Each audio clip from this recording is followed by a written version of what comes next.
I want to talk about that for a second because tell me where you went to undergrad again. I went to Boston College. Boston College, and then you got your MBA from Berkeley Haas. Berkeley. Yeah.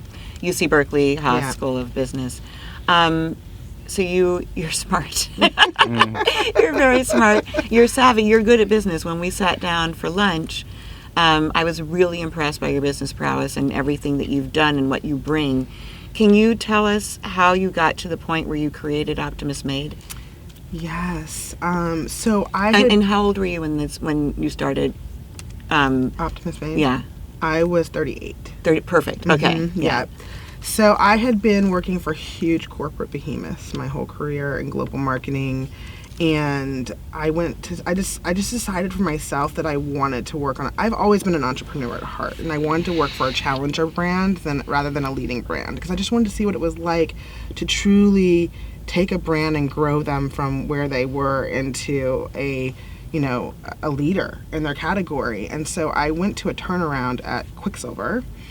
And they were an interesting company because they actually were widely recognized by their consumer. So just say really quickly what Quicksilver does. Quicksilver is an outdoor sports company. So they are the parent company for Quicksilver, the brand, DC Shoes, as well as Roxy. And so their focus areas are in snow sports, skateboarding, and water beach, sports. Yeah. Surfing. Surfing. I have a lot surfing. of Quicksilver. Yeah, I should have brought you some board shorts. Yeah. Shh, I still have Big some. fan. You still have them? That's great. We'll hit your stash after this. Exactly. Okay, keep going. Sorry. So I went there, and they were divesting a bunch of companies at the time that were really affecting their balance sheet, and then they were trying to really grow the healthy brands that were keeping their foundation strong. So I came in to work across all three brands and help them revitalize those brands. And what it turned out to be was that I was this quarterback. I sort of came in and I was quarterbacking a lot of different situations throughout the organization and just putting right people in the room and stewarding the right types of conversations in order to move the business forward. And I really loved it. There was no clear path to what I was supposed to do when I got there. All the other companies I worked for had a process, and Quicksilver didn't have that, so I got to make it all up, which was so fun. That's so cool. Because I love creating. Yeah. And I was, flying around the world constantly to try to meet with our local teams to get them on board with the future-looking plans of where we were going. And what I found was I actually hate shopping, but I love fashion. And I had this irrational momentum that would come over me every time I would travel somewhere, and I would see something in a window on my way to a meeting, and I'm like, I have to have that now, and I don't care how much it costs. Yeah. I'm a really irrational shopper. So I did all my shopping overseas, and everyone would, say, where did you get that? I love that top, and I would be like, oh, I got it in the south of France, or I got it in Bali, or, whatnot. And they were like, do you ever buy anything in the United States? And I'm like, nope, not really.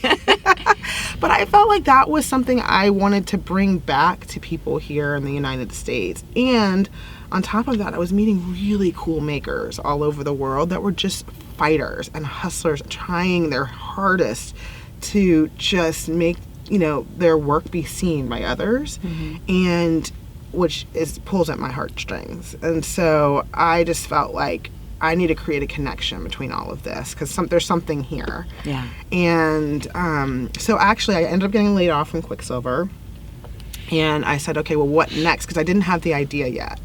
And I said, well, why don't I start helping startups? Because startups they're really under-resourced, and the one thing they typically can't afford in the early days is marketing. Right. So I said, well, why don't I find a way to make me more affordable? So I started working and consulting with startups to help them with growth strategies. And what kept happening was I would get an anchor client, I'd be working on them, and they would run out of money because they were startups. And it would always hit me very last minute. And so it was really hard. You didn't have any notice? No notice. Yeah. And there's nothing you can do about it. Right. It just is what it is. And so I just found this massive inconsistency, and I could never be settled and find footing in my own life because I was helping others. And so this happened to me, and I was in London with my mother, actually. This is the story I remember, yes. And I had just gone on this incredible shopping spree.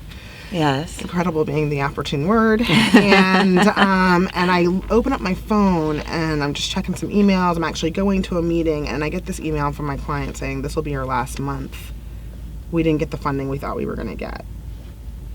And I'm like, wait, we just signed a 2-year contract. What do you mean last month? Yeah, and you've just gone shopping. I've just gone shopping. Yeah.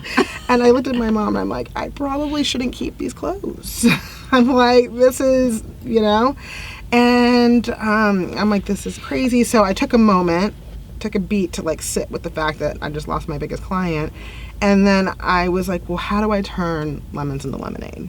And I said, well, my friends are always asking me where to get the stuff that I'm buying. So why don't I just start taking this stuff back and reselling it in the States? I own it. I can do whatever I want with it.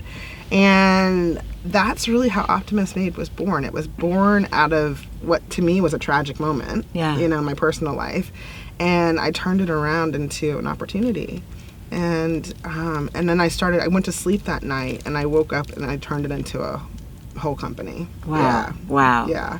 Well, I just wanted to read, because I got this from your information, but it says, Optimist Made makes the inaccessible accessible.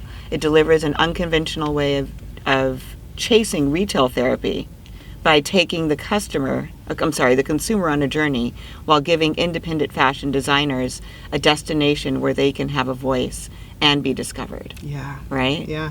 So that's just so cool. Yeah. Is there anybody else doing what you're doing? There's a couple companies out there that are doing similar stuff. And are any of them black owned? No. All right. Then. No, none of them are black owned. Female owned? Female owned, yes. Okay. Not black owned. And I will say what really sets me apart from any other company out there that's doing this is that I take this a step further. I don't believe in just, stimulating, business or creating opportunity for somebody and walking away. It's not my style. Right. So at Quicksilver, my job was to quarterback and fix. And then I realized when I was laid off from there that I wanted to do that with startups. And I just have a very nurturing soul about myself, and I just always want things to be copacetic. I always want people to be happy, healthy, and if I can be any sort of contributor to that, then I would like to play that role. And it was important to me to create a situation where not only was I stimulating these businesses for these designers, but I'm also teaching them how to scale. So what I'm actually doing is creating more viable entrepreneurs around the world. So they're not so much hand to mouth anymore. Right. But then when they have that little buffer, rather than just spending it loosely, let's figure out how to spend it strategically so you can grow and scale your business. Wow. Yeah. They're lucky. They're really lucky. So it's like mentorship, and also we're in business together. Yes. And I want them to feel more empowered. And it's, honestly, I didn't think it would happen this fast, but it was probably the same way you feel when you interview some of the guests on this show. I mean, I was talking to one designer who just started crying, and we were on a phone call, so I couldn't see her. We weren't in each other's presence, but she just said, Rochelle, she goes, thank you for seeing in me what I don't see in myself. And that was the ultimate compliment. There's nothing else in the world that would make me feel like I'm so right in my pocket right now than someone saying that to me. At the top of the year, one of my designers in London wrote me this note and said, I'm putting it out there and manifesting for 2020 that I could move closer to you so we could work together more consistently. And that, again, was like, here's this person seeing the value of our partnership. Yeah. And she wants more of that. Yeah. So I must be doing something right. You are. For once in my life, I feel like I'm doing something right. Well, it sounds like you've been doing the right stuff all your life. This just might be more authentic to you, right? I think so. So this was 2 years ago that you created Optimist Made? 2.5. 2.5 years ago. I so you started turned 40 in October of 2019. Yes. Okay.